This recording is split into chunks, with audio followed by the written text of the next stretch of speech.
Hey, this is Ryan Witt, defense attorney here in Western Washington. I have noticed over the years I spend a lot of time describing to people what a suspended sentence is, what it means for your case, what it means long term.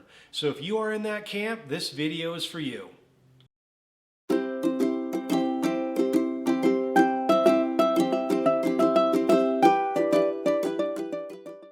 Okay, first things first. A suspended sentence comes after a finding of guilty. Could be a judge or jury found you guilty. It could be as simple as you entered a plea of guilty. But guilty is the operative word. So the judge is about to impose sentence.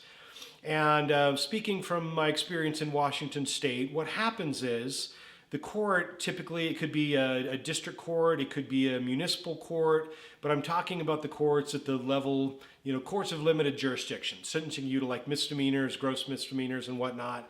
That's what this is about. So the court, upon finding you guilty, will say, okay, Mr. Jim Bob, here is a sentence. Let's just, for example, say it's a reckless driving.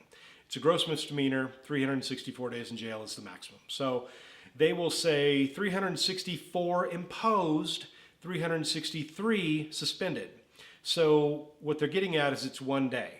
But the math is 364 minus 363 equals 1.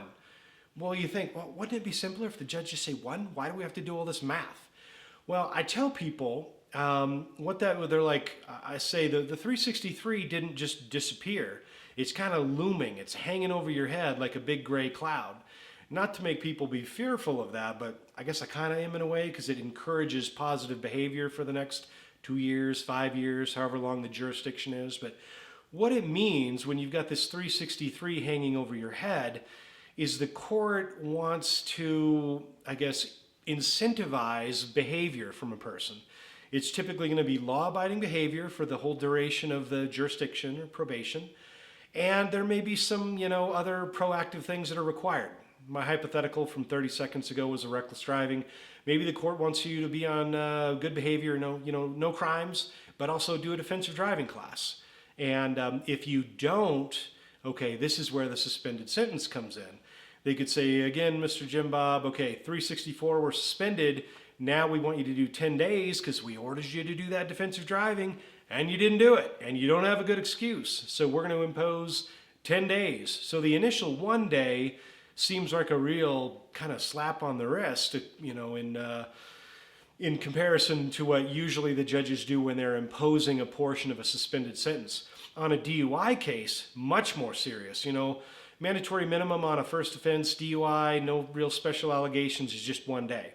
But if you violate 5 conditions of the suspended sentence, or any one of these 5, and they stack, you do 30 days at a time. So that's a huge slice of the 364-day pie if you're doing 30 days at a time. If you didn't have an insurance card, or your insurance rather, and if you were driving without ignition interlock, 30 plus 30 is 60. So the initial 1 day doesn't seem hardly like anything when you're talking about the conditions required in this suspended sentence. So the duration is typically the duration of your probation, or the length of the jurisdiction of the case.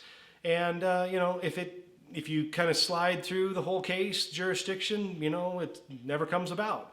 But really what it is it's the court imposing the maximum and then just kind of holding it in abeyance to make sure. It's really a carrot and stick approach to make sure and encourage that you stay on good behavior.